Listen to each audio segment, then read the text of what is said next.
Welcome to NTD News Today. I'm Kevin Hogan. Let's take a look at our top stories. British Prime Minister Liz Truss has announced the end of her term after just over 6 weeks in office. Her resignation follows calls from her own party to step down.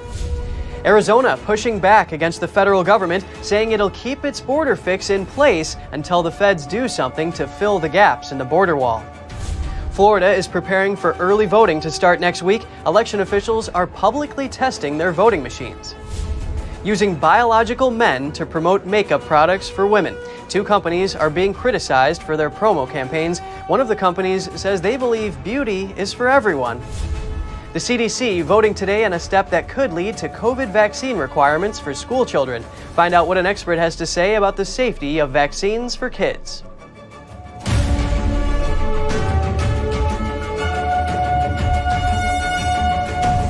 UK Prime Minister Liz Truss is resigning. She made the announcement today after just 44 days in office. Truss spoke outside the door of her number 10 Downing Street office. I recognise, though, given the situation, I cannot deliver the mandate on which I was elected by the Conservative Party. I have therefore spoken to His Majesty the King to notify him that I am resigning as leader of the Conservative Party. Members of Truss's own party have increasingly called on her to step down after she was forced to abandon most of her economic plans. The program, when announced on September 23rd, sent the pound and government bond markets tumbling, resulting in the Bank of England stepping in with emergency measures. This was followed by a politically catastrophic U-turn in government policy. Truss said a leadership election will be completed by next week and that she will stay in office until a successor has been chosen. Those expected to run in the new leadership election include former Finance Minister Rishi Sunak and Penny Mordaunt, a former Defense Minister. Heading back stateside, Arizona is pushing back against the federal government. The state is refusing to take down shipping containers that are filling gaps along the border, even after the federal government said they were illegal. NTD's Jessica Beatty has more. Arizona says it cannot rely on the federal government to ensure its security at the border.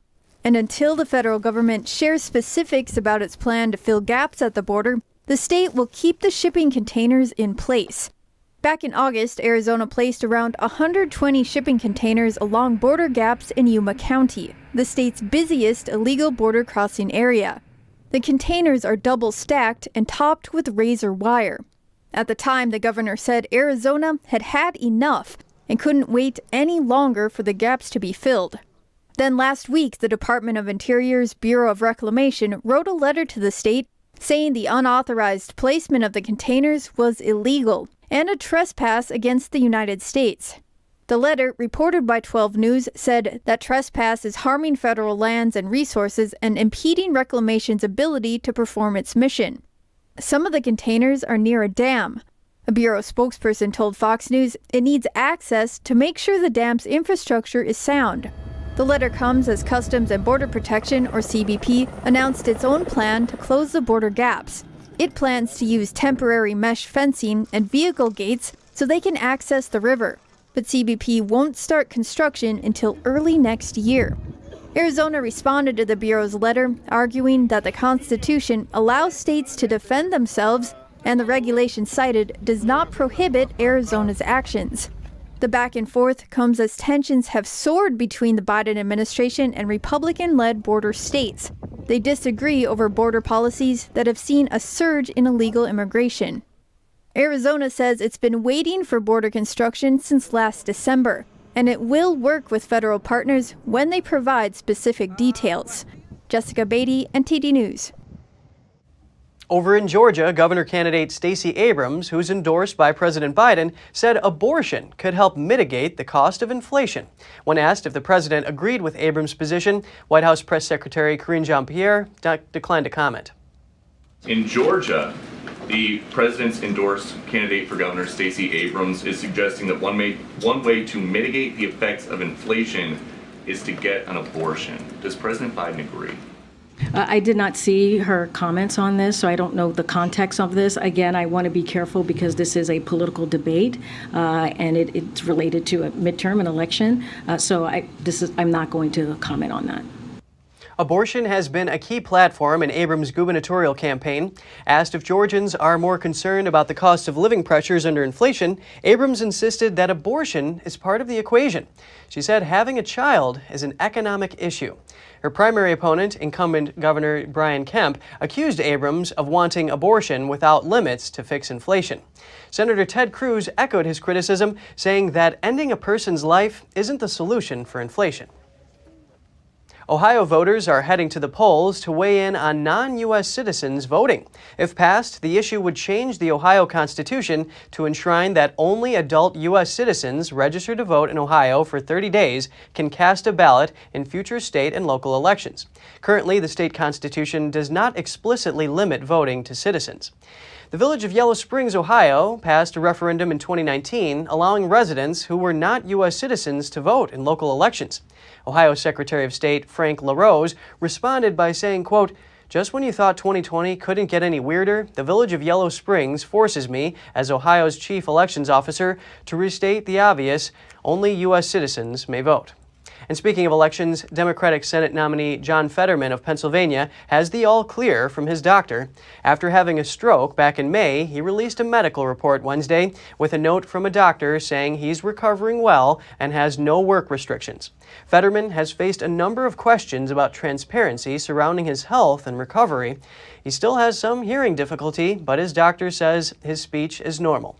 Fetterman is also taking medicine for his heart and to prevent future strokes.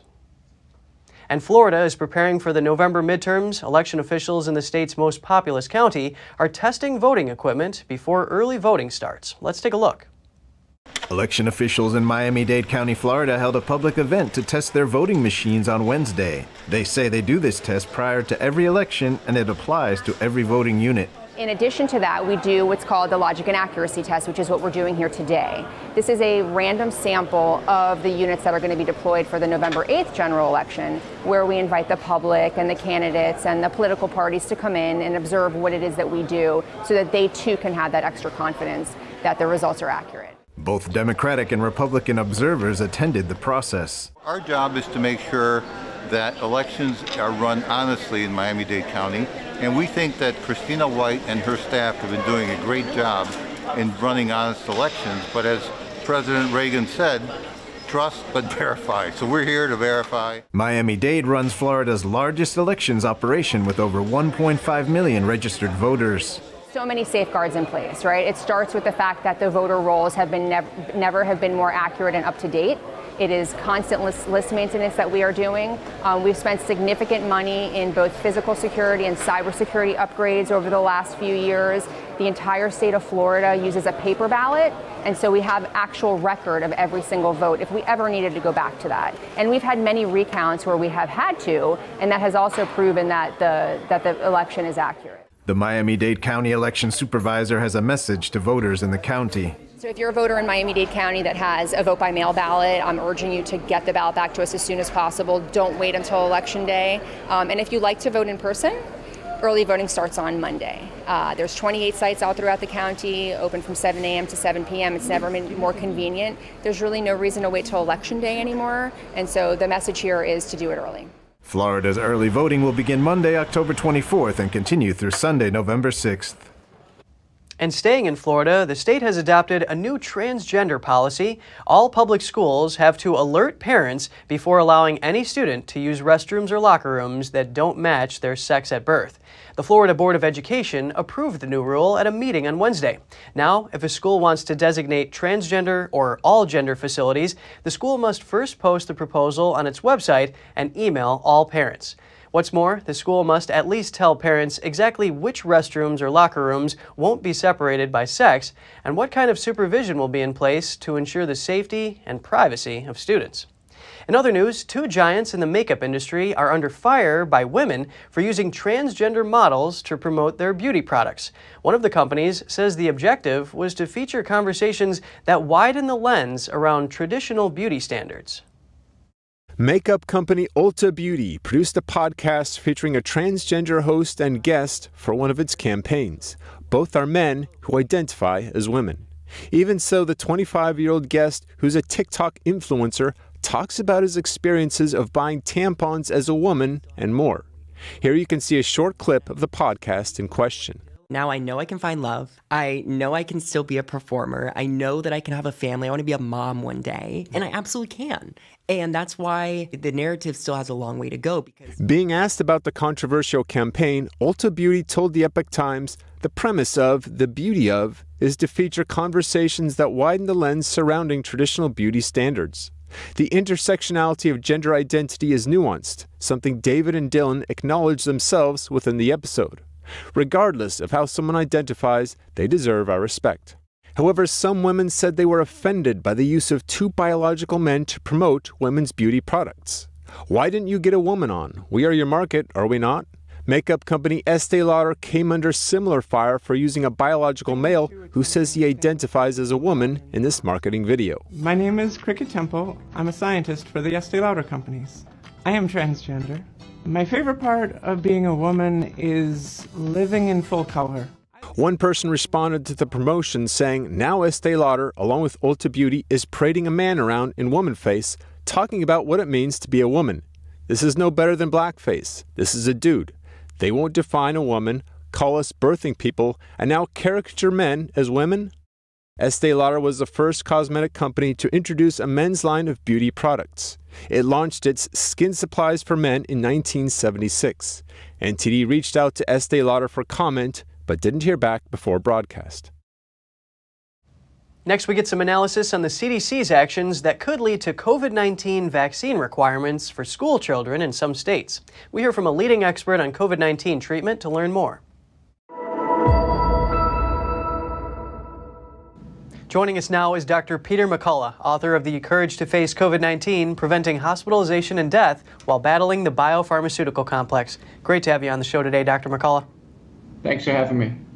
CDC advisors will vote today on whether to add COVID-19 vaccines to the child immunization schedule. What's your perspective on whether or not this vaccine should be added? You know, I see patients with COVID-19 in my practice over the course of the last 3 years, including giving advice on younger children. The disease is characteristically mild, is easily treated, and so the vaccines are not medically necessary. They're not clinically indicated, and we don't have any assurances that these are going to be safe over the short or even longer term. As a cardiologist, I have great concerns over myocarditis. A paper by Mansugian and colleagues from Thailand, the first prospective cohort study, showed a rate of 2.3% of damage occurring to the hearts in children ages 13 to 18 who took the COVID-19 vaccine, and that's just with one shot. So I'm greatly concerned that this decision is off the rails. These vaccines are still experimental, and they shouldn't be brought into the vaccine schedule. Heart damage, that just sounds like a very serious issue. Now, what about the efficacy? Have these dosages been tested? The original vaccines, which are now obsolete, coded against the Wuhan spike protein, Moderna and Pfizer had pediatric dosing. There was great concern, actually, children closer to age 12 would be getting too much. But those vaccines are obsolete, and now the new bivalent booster vaccines have never been tested in humans at all, neither adults or children. So I can't imagine what's going to come out on the schedule with respect to the series of injections, the schedule of when they're given, and then which ones, because the bivalent vaccines have never been tested in any human beings. And just help me understand here, Dr. McCullough, what are bivalent vaccines? The bivalent vaccines are the new vaccines, which are half of the formula is still against the extinct Wuhan spike protein, and half of the formula is directed against the common elements of the BA4 and BA5 subvariants of Omicron. So these bivalent vaccine boosters, they failed in animal studies. They were approved anyway for adults. Now the real quandary is what does happen with the pediatric vaccine schedule. All this adds up to these vaccines in no way should be added to a routine schedule. I think what's going to happen is parents are going to lose trust. And if they lose trust, they may back out of the entire vaccine schedule for children. Do you see any issues with the National Childhood Vaccine Injury Act of 1986 that you think need to be amended? That act provided a liability shield for the manufacturers. It was during a period of time when vaccines were being developed and promulgated. At this point in time, the vaccines are so sufficiently tested and in human use, that act should be dissolved at this point in time. The vaccine manufacturers should be held fully liable in cases where children are injured from vaccines. Dr. Peter McCullough, cardiologist and epidemiologist, thank you so much for your time today. I know you're calling in from your vacation. Very diligent. Thank you. Coming up, in Baton Rouge, Louisiana, a century-old shipwreck is revealed by the Mississippi River's low water level. Experts say the current drought could bring more discoveries. We have that and more just after this break.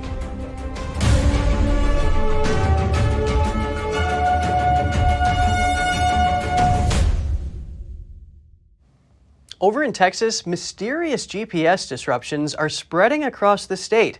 The Federal Aviation Administration, or FAA, is warning pilots about them.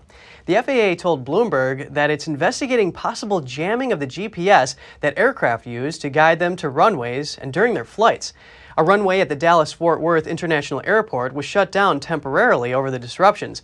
The FAA says so far it has found no evidence of intentional interference, but the agency didn't say what might be the cause. Flight tracking website ADSB first reported GPS interference around Dallas on Monday. The website also reported interference near Waco, Texas, and the Fort Hood military base the next day. The founder of the website told Bloomberg that such interference in the Dallas area is unusual. The road that connects Sanibel Island to the Florida mainland has reopened more than a week ahead of schedule. It underwent emergency repairs for damage caused by Hurricane Ian. Photos show parts of the Sanibel Causeway submerged. Category 4 Hurricane Ian hit Florida at the end of September, killing over 100 people. Florida Governor Ron DeSantis announced that the emergency repairs were completed in just 15 days.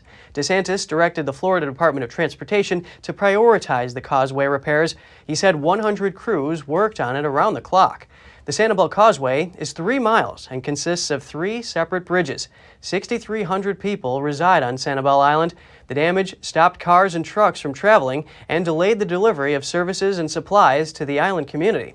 Now that emergency repairs have been completed, permanent repairs can proceed.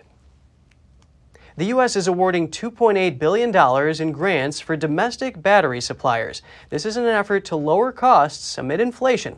The Department of Energy is awarding the grants to manufacturing and processing companies in 12 states. The funds come from a bipartisan infrastructure law passed last year. It's expected to create 8,000 jobs. Officials say this investment is the first of several rounds.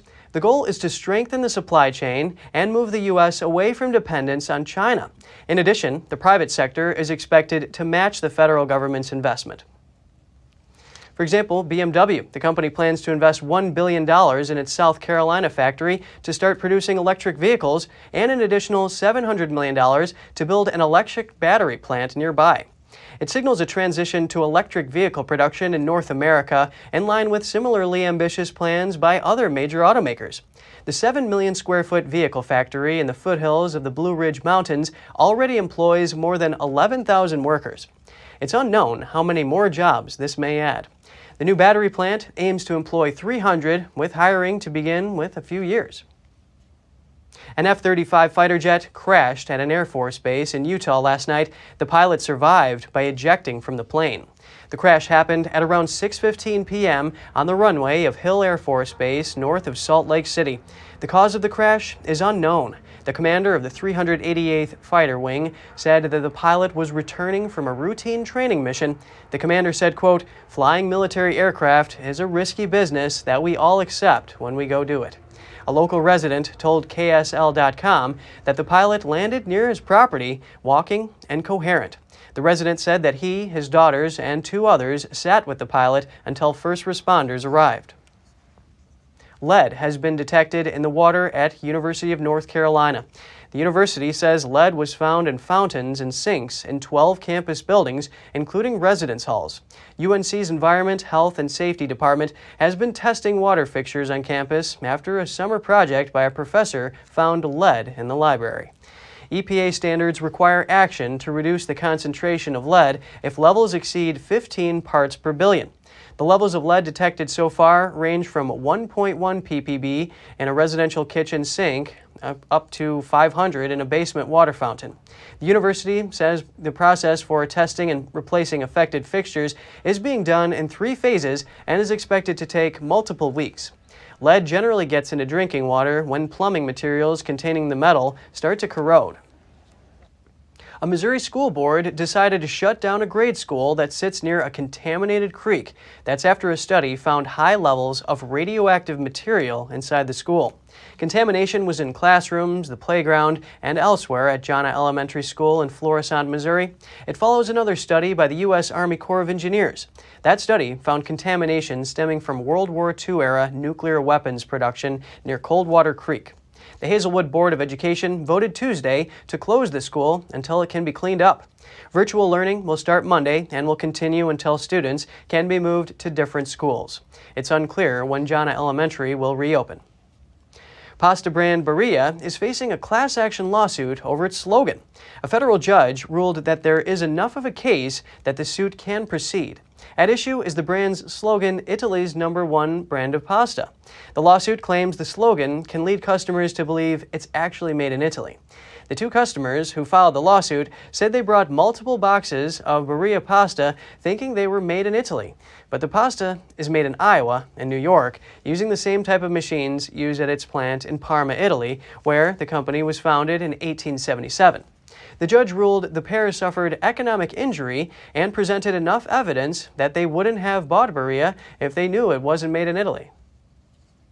As the water levels of the Mississippi River drops from the recent drought, a historic shipwreck is revealed in Baton Rouge, Louisiana. Let's take a look. With water in Lake Mead National Recreation Area receding from the ongoing drought, part of this 90-foot vessel emerged along the muddy shoreline. Archaeologists believe it to be the Brook Hill ferry that sank during a storm in 1915. The Mississippi River was a major avenue of commerce throughout the 1800s and into the 1900s. And Baton Rouge was a major port for those goods, and there was a wharf right here, the Main Street Wharf, which was one of the main landing points for ships putting in. Earlier this month, a Baton Rouge resident spotted the ship while strolling nearby. The discovery is the latest to surface from the ebbing waters this year. There's just so much history here. We can't just drive across the bridge worrying about getting somewhere else without understanding what this river means. It's our lifeblood and has been for many years. This isn't the first time low water has exposed the ship. There was a previous drought in 1992, and she became known at that time. But at that particular time, all you could see was the very tops of the sides. She was completely full of mud, and the mud had caked all around her, so there wasn't really much to see. Archaeologists are working to document the wreck, given that the river will eventually rise back up. But for now, more findings are expected as water continues to fall. According to the National Weather Service, the river in Baton Rouge rests at about 5 feet deep, the lowest level since 2012. If you have any news tips or feedback for the show, don't hesitate to email us at news.today@ntd.com. And still to come, the U.S. military is weak, according to an American think tank. Experts break down why that may be and how adversaries are reacting. And a girl in China dies in a quarantine center. Authorities ignored her medical condition. The tragedy has led to outrage. We'll have the details soon when we return.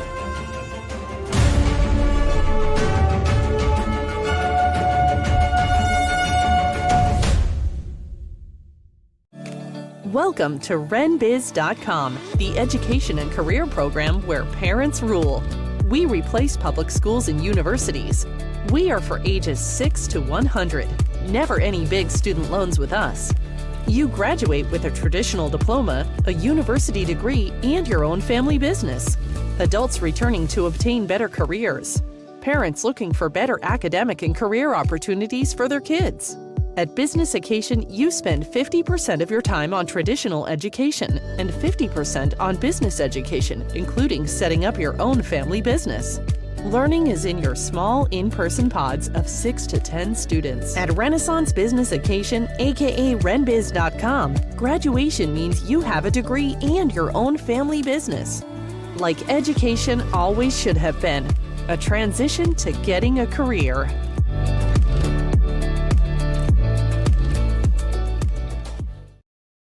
Hello, I'm Mike Lindell, and my employees and I want to thank each and every one of you for your continued support. With everything going on right now, your rest is so important. That's why we're having the biggest MyPillow sale ever. Not only are my bed pillows as low as $19.98, but you can get the best body pillows ever. Regular $89.98, now only $29.98. Take your rest on the go with our Roll and Go Anywhere MyPillows for only $14.98. And we have our new couch and accent pillows. They aren't just for looks. They have MyPillow's patented adjustable fill that gives you that amazing MyPillow comfort. In this economy, you get the best gifts ever for the best prices ever. So go to MyPillow.com or call the number on your screen. Use your promo code and you get deep discounts on body, couch, bolster pillows, and so much more, including my original bed pillows for as low as $19.98. Please order now while quantities last.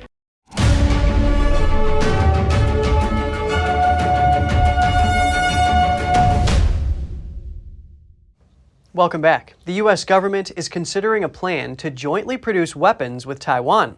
It's an initiative to speed up arms transfers to bolster Taipei's deterrence against the Chinese Communist regime. The U.S. is looking at all options on the table to ensure that the rapid transfer of defense capabilities to Taiwan can take place as swiftly as possible. And consistent with the Taiwan Relations Act, as you know, we have made available various services and defense articles for Taiwan's security. And the swift provisions of these technologies and these services, we believe, are essential to Taiwan's security. The president of the U.S.-Taiwan Business Council said it's yet to be determined which weapons are under consideration. He cautions that weapons makers would need licenses from the state and defense departments. Japan's Nikkei newspaper first reported on the plan, citing 3 unidentified sources. Taiwan's foreign ministry declined to comment, but reiterated that Taiwan-U.S. relations were both close and friendly. The Nikkei report said the possibilities include the U.S. providing technology to produce weapons in Taiwan or producing the weapons in the U.S. using Taiwanese parts. News of the plan came after the U.S. Secretary of State told a forum on Monday that Beijing was determined to pursue what it calls reunification with Taiwan on a much faster timeline. U.S. military power is declining. That's a warning coming from a new think tank report. For the first time in 9 years, it rated the U.S. military as weak. Here's more. For the first time ever, the U.S. military is ranked as weak. The determination comes from the Heritage Foundation's newest U.S. Military Strength Index. The index is a report card for how well or poorly the U.S. military has evolved over time. Criteria include modernity, capacity for operations, and readiness to handle assigned missions. The index said that the U.S. military is now at growing risk of not being able to defend America's national interests. It says that the military is needed to deter America's enemies and must be able to physically impose its will on an enemy when necessary. A former lieutenant colonel in the U.S. Navy calls the power comparison between the Chinese and U.S. militaries concerning. We've got fewer than 300 ships in the U.S. Navy. Of those are 100 at sea on any day. Of that 100, about 60 are in the Western Pacific. The Chinese Navy alone is 360 ships. So just in numbers, I mean, even if our ships are far better than theirs, it's still a 6-to-1 disadvantage. They're operating within 100 miles or so of their coastline. Our guys and gals are 6,000 miles from home. So they've got a lot of land-based resources they can bring to a naval fight. We don't have similar sorts of capabilities. So it's one example of how time and distance and numbers really matter when it comes to forces opposing each other in combat. The Heritage Report says China is the most comprehensive threat facing the United States. The report gives China a score of formidable for its capability, based on its investment in modernizing and expanding its military. The report adds that a few reasons contribute to the U.S. decline. They include years of sustained use, underfunding, poorly defined priorities, and wildly shifting security policies, among others. An expert says the issue with weakness is that all of your adversaries and competitors start coming out of the woodwork. And then, of course, China. If we're not postured with adequate military presence forward, when they do their day-to-day calculations of is today the day to attack Taiwan and to invade, it becomes more and more likely that they say, yes, that's that day. And it all comes down to having ships, aircraft, and troops proximate to where the flashpoint is. To make the U.S. military strong, he recommends having a clear strategy that works off adversaries' weaknesses, as well as predictability in budgets. A 16-year-old girl reportedly died in a Chinese quarantine center after authorities ignored her family's request for medical assistance. Here are the details. The incident took place over the weekend in central China's Ruzhou city. The girl's death has led to widespread anger in China, with videos spreading across social media. One clip shows the teenager in a quarantine center. She appears to be ill, struggling to breathe and convulsing. The girl died the following day in a hospital.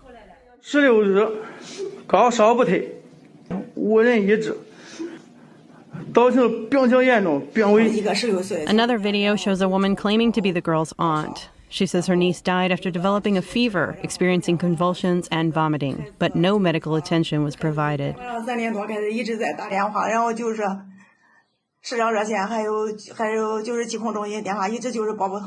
Thousands of people were reportedly quarantined in Ruzhou City in recent weeks, including 6 members of the girl's family. The girl's aunt said her niece was not sick when she first arrived. China's stringent zero COVID-19 policy has led some Chinese citizens to fear forced quarantine, even if they have not contracted the virus. Just ahead, Israel could offer to develop an air raid early warning system for Ukraine, but the country would not provide Ukraine with any weapons.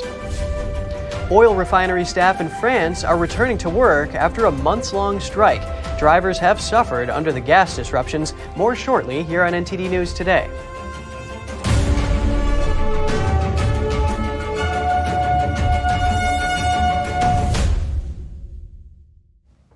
Five Russians were charged for smuggling microchips from the U.S. to Russia's military. The defendants used a front company to purchase components like advanced semiconductors and microprocessors. These types of components are used in a variety of weapon systems, including fighter jets, missile systems, and ammunition.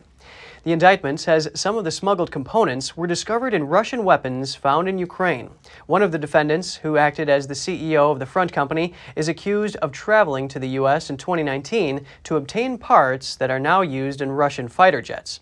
2 oil traders for Venezuela were also charged in the case. The defendants helped smuggle hundreds of millions of barrels of Venezuelan oil to Russia and China. And turning our attention to the war in Ukraine, Israel is suggesting that it could help Ukrainians develop an air raid warning system for civilians. Maybe we can support them with an early warning systems that will allow them to alert the right population in a more accurate manner, which will then allow them to have some kind of long perspective, I would say, emergency routine. Israel has a radar network that sets off sirens or cell phone alerts to warn citizens to take cover when missiles are launched. The country could offer similar early warning technologies to Ukraine. Israel has asked Ukraine to share information about their needs for air defense alerts. This offer signals a softening of Israel's policy in the war in Ukraine, but Israel again made it clear that it would not support Ukraine with any weapons. Israel has limited its assistance to Ukraine to humanitarian relief. Ukraine is now asking for systems that could shoot down drones used by Russia. Drivers in France are getting a break. Oil refinery staff have agreed to return to work today after nearly a month off over a labor dispute. Here's the story. Relief is in sight for French drivers as workers at Totalenergies ended their strikes at all but 2 refineries in France on Thursday, a union representative told Reuters. It follows nearly 4 weeks of disruption to supply, long lines at gas stations, and frayed nerves across the country. About 1 in 5 petrol stations in France is still grappling with the shortages. But things have been improving since the government increased imports and ordered some depot staff to return to work.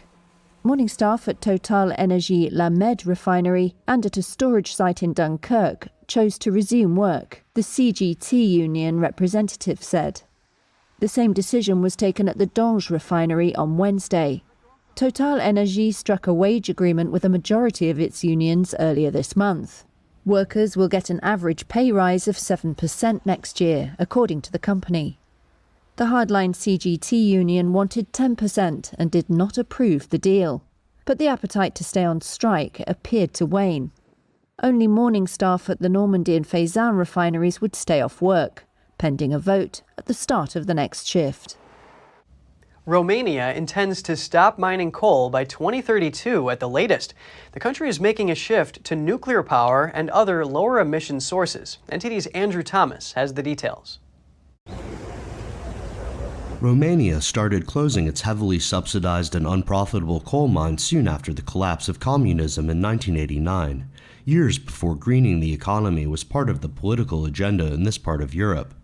Now, a few active mines provide a livelihood for about 3,000 people, but they're scheduled to close in the coming years. At the moment, we are in a deep crisis that is being talked about now and will go on for many years. Opening a mine takes between 5 to 7 years. If it took longer to close it, then it takes even longer to reopen it.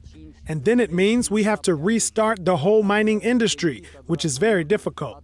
Coal demand is expected to decline in the long term, but there's been a resurgence in Europe in recent months, with old coal plants being turned back on. The country's energy minister hopes the state hydropower producer Hidroelectrica can increase power after a very dry summer. There was a drought that affected practically all of Europe and hit our hydropower production. But the good news is that from next week, the Danube levels will begin to rise. So little by little, hydropower is recovering. And I think hydropower continues to have a sufficiently long future in Romania. Romania is also building several small nuclear reactors. The country announced last year it will partner with American company NuScale Power as part of its efforts to boost low-emission power sources. We are in a straight line with the construction for nuclear power reactors 3 and 4. Together with our partners from the United States, we are implementing the NuScale, a small modular reactor in Doicești. It will be the first modular reactor outside the United States in Romania. In Doicești, and along with it, we will also develop a regional production hub for modular reactor components. Romania's sole nuclear power producer currently has 2 reactors, which account for roughly 1/5 of the country's power. Andrew Thomas, NTD News. A new law in Spain addresses the legacy of the Franco dictatorship from the last century. The legislation abolishes all convictions for political, ideological, and religious reasons. The so-called democratic memory law will close gaps in the previous memory law, covering a broader range of victims and crimes. Under the new bill, the state will also facilitate the search of victims buried in mass graves. The Spanish government estimates that over 110,000 civilians are missing, possibly killed by Franco's forces during the war and throughout the dictatorship. The new law also requires that the study of Francoist legacy be included in school curricula and in civil service hiring. And if you have any news tips or feedback for the show, don't hesitate to email us at news.today@ntd.com. And coming up, for decades, sewage and garbage have collected in a valley in Gaza. Now, a new United Nations project aims to clean up the river and turn it into a nature park. And the latest report from the World Wildlife Fund, it says wildlife populations around the world have plummeted by almost 70% over the last 50 years. Stay tuned for the details in just a minute.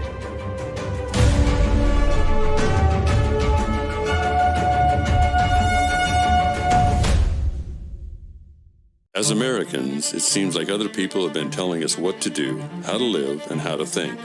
But that's not how we founded the greatest nation on earth. During times of powerlessness, we found power. And we found power through taking action. Through action, we find solutions. And through solutions, we find freedom. The supply shortage has made it harder than ever to keep your shooting skills sharp at the range. Introducing Strikeman, a laser firearm training system that allows you to practice your shooting skills at home without wasting a dime on ammo. Using our laser cartridge, target, phone mount, and award-winning phone app, become a proficient shooter in under 2 weeks. Create training templates with firearm drills, and get live feedback with progress tracking on your shot accuracy and shot times. Beat personal records and compete with friends and family to crown the best shooter in the group.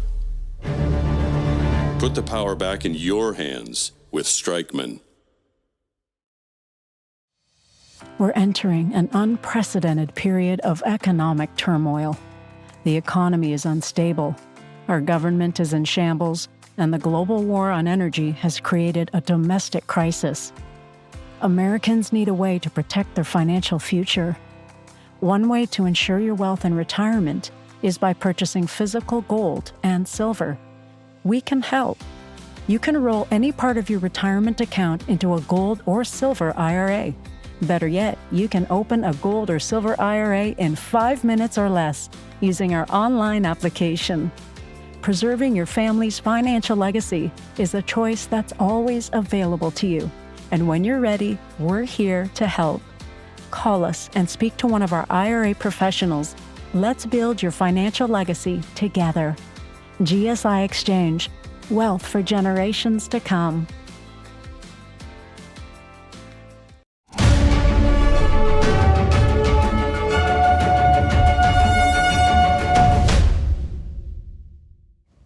Good to have you back with us. British luxury department store Harrods was targeted by climate activists.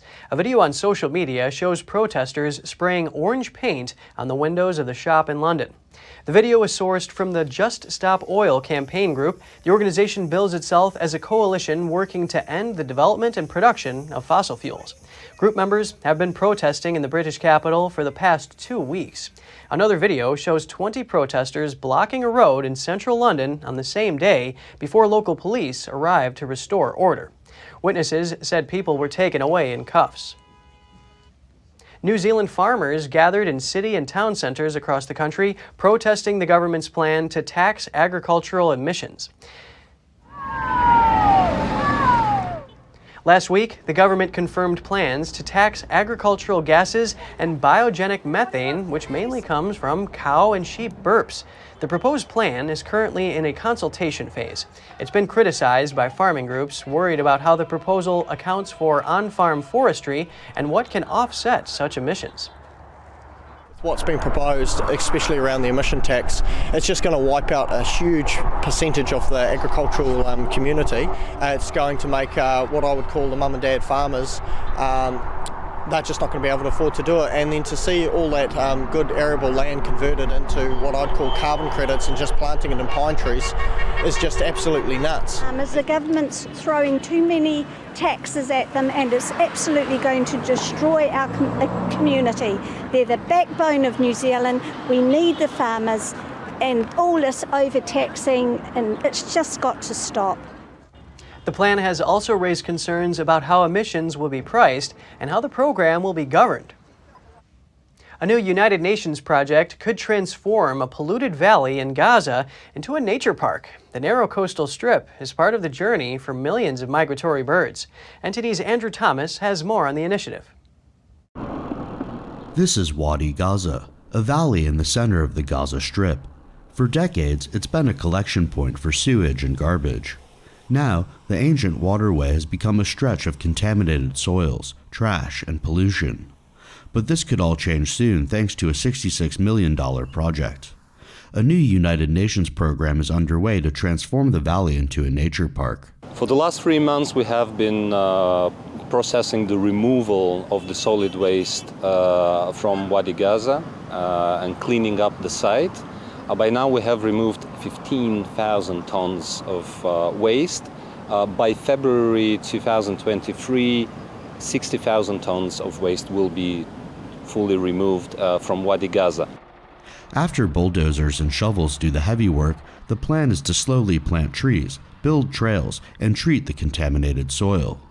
Then gates from a wastewater treatment facility will open, allowing clean water to fill the valley. In Gaza, you do not have too many opportunities to spend your free time with the family in a safe space. Therefore, by developing this ecosystem, developing the valley, cleaning it up, and developing the necessary infrastructure, this can serve as an important spot for recreational activities. Every day, streams like Wadi Gaza deliver over 25 million gallons of polluted wastewater into the Mediterranean Sea, according to the Palestinian Environmental Quality Authority. My main suffering is because of mosquitoes. Since the sewage line was moved here, at night, there is no sleep at all. Mosquitoes spread like crazy here. After the project is completed, there will be public spaces like picnic zones, archaeological sites, and birdwatching towers. The plan also includes economic projects to help incentivize environmental stewardship. Andrew Thomas, NTD News. A report by the World Wildlife Fund reveals dramatic declines in animal populations over the past half-century. It warns of a massive loss of animal biodiversity worldwide. Let's hear what some experts have to say.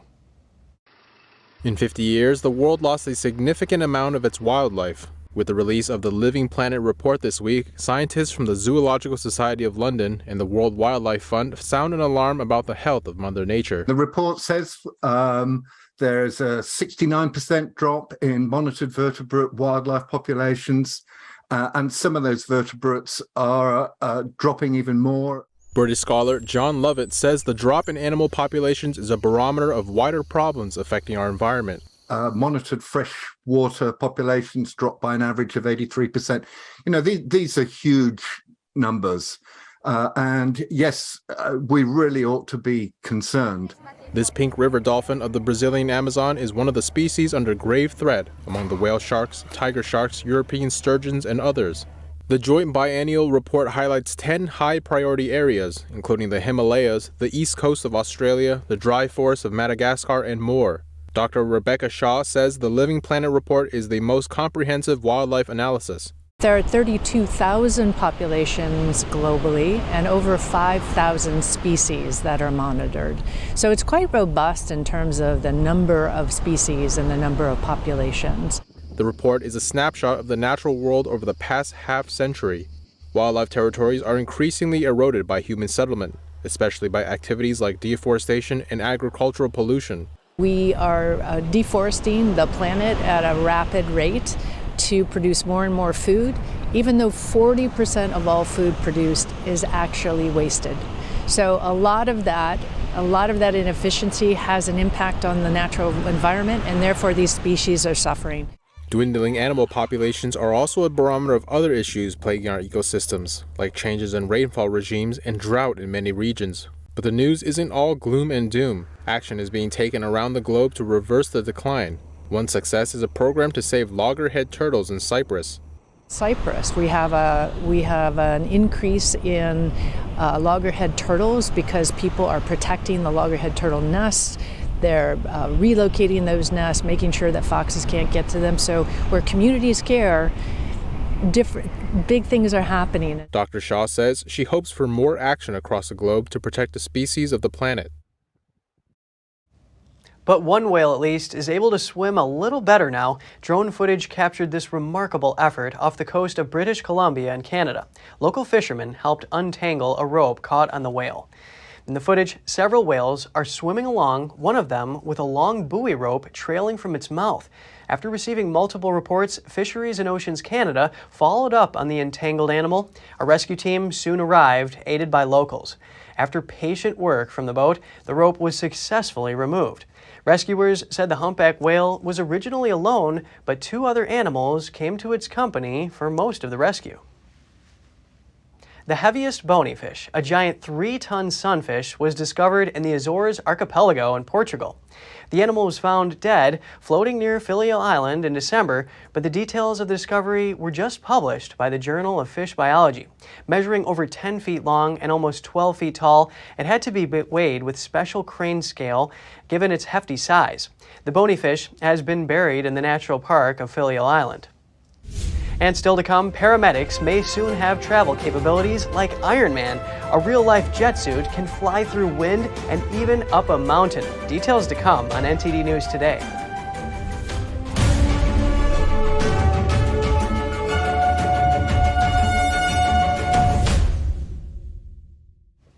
An Iron Man-style jet suit may soon be used to get to mountain rescue casualties faster. A helicopter paramedic training to fly used it in strong winds and rain for the first time earlier this month. Jamie Walsh, an emergency paramedic with a Great North Air Ambulance Service, has been helping to test the technology's suitability for use by paramedics while learning to fly. We've had probably about 8-9 days worth of training to get to a point now where we're in a position to actually reach a casualty on a mountainside in Cumbria is really exciting. The test flight in England's Northern Lake District took place in heavy rain and with winds gusting at more than 30 miles per hour.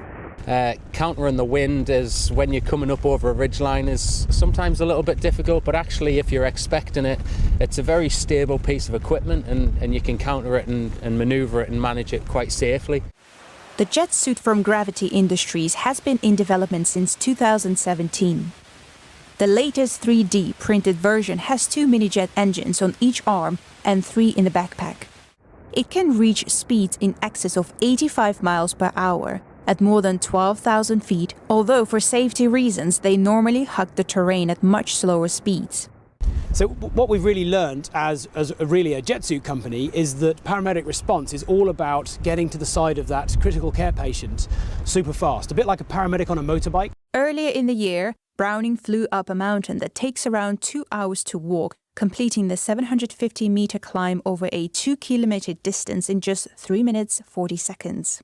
Our ability to get over any terrain in almost any weather and get alongside that casualty, often faster than a helicopter or on foot, that's turned out to be super valuable. Gravity Industries is also working with elite and special forces, including at sea. Last month, they flew off the back of the Royal Navy's aircraft carrier HMS Queen Elizabeth in New York Harbor. 3D printed rockets. They're real, and they'll soon be tested at NASA's Stennis Space Center in Mississippi. Relativity Space has already built the largest metal 3D printers in the world. Now they plan to operate one of the largest rocket engine test facilities in the U.S. Relativity plans to use over 150 additional acres within the Stennis campus. At the new facilities, the 3D printed Aeon-R engines will be tested for the fully reusable 3D printed rocket Terran-R. Relativity has already cleared land for several new engine test stands, a full-scale second stage stand, office buildings, and a vehicle hangar. Parts of the engine are already in development, and the full Aeon-R engine could be tested as soon as late 2023. Did you know that exercising before breakfast may provide you with substantial health benefits? Here's Gina Marie, who brings us Strong Mind and Body.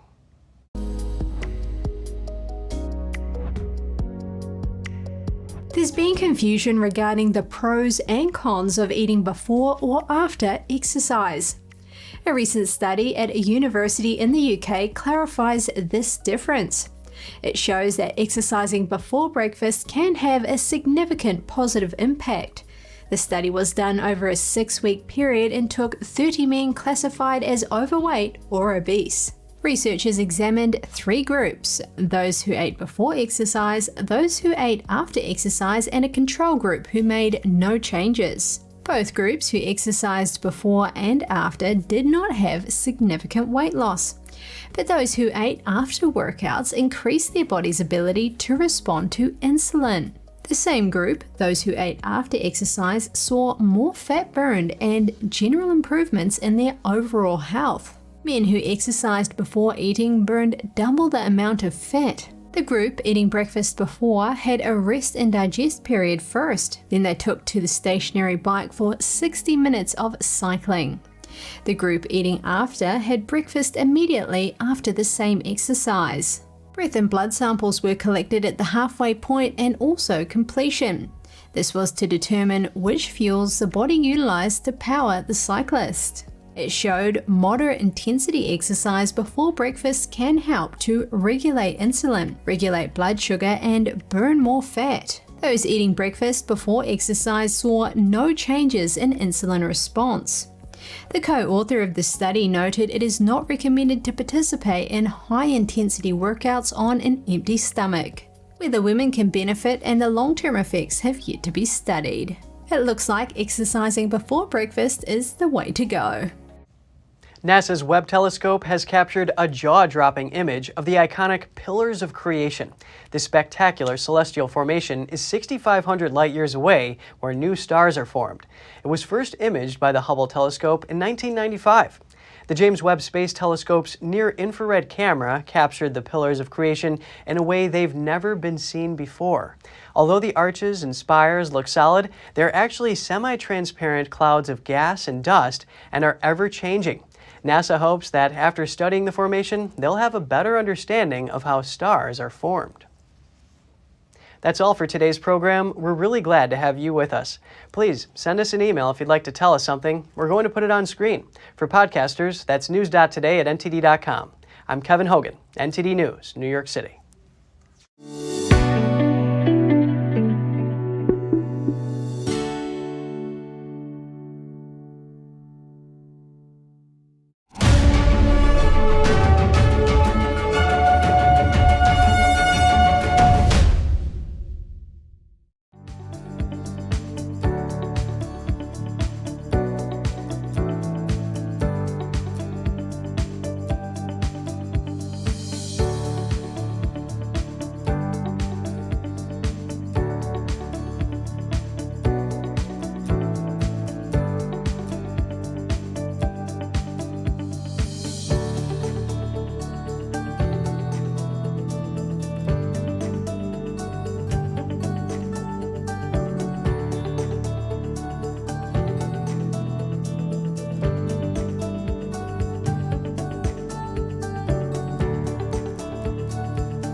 Thanks for watching us on YouTube. Did you know YouTube only keeps selective videos on its platform? So if you want to make sure you get the full picture, just subscribe to our newsletter. Go to newsletter.ntd.com and sign up. It's free.